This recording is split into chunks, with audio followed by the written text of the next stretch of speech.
Mario Kart Super Circuit on Game Boy Advance.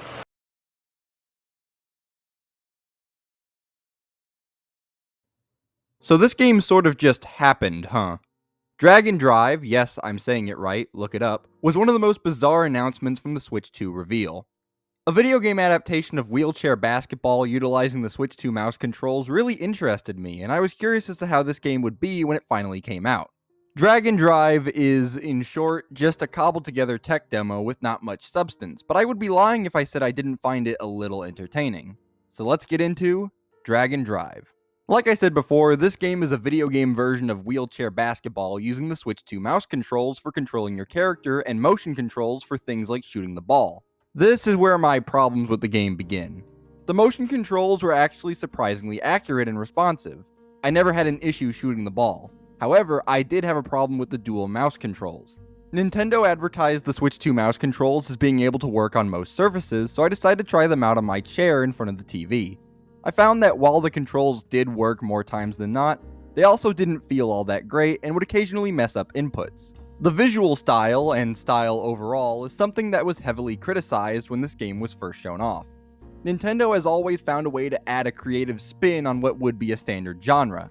Instead of making your usual third-person shooter, they made one where you play as Squid Kid hybrids that shoot ink that you can then swim through for unique movement and gameplay.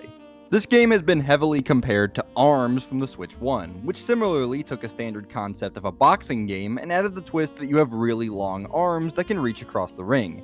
In stark contrast, Drag and Drive is just wheelchair basketball, which to be fair is a sport that doesn't have any other video game adaptations, but still. With something like this from Nintendo, you'd expect some twist, but aside from the controls and a not fun racing mode, there really isn't anything separating this from a regular 3-on-3 basketball game. The visuals also reflect this, but I'd like to take a moment to defend the visuals a little.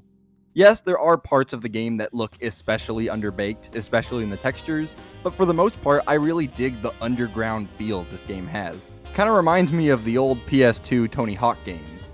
Like I said in the intro, I did have some fun with this game. When the controls work, the game is really fun. The online for this game reminds me of the early days of Rocket League when no one really knew what they were doing and matches devolved into a fun, chaotic mess. As for the game's $20 price point, it's a little too much. I know complaining about $20 in an age where some games cost $80 is a little ridiculous, but considering the small amount of content and depth offered here, the game really should have been more in the $10 to $15 range. Also, it just got revealed that Hollow Knight Silksong, a game people have been waiting forever for, is going to be $20, and I can guarantee that that game will be much more worth the price.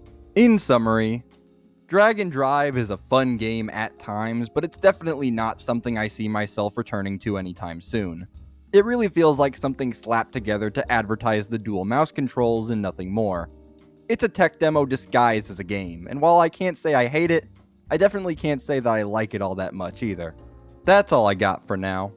Be sure to like, comment, subscribe, share with your friends, and hit that bell icon to be notified for whenever I make a new video.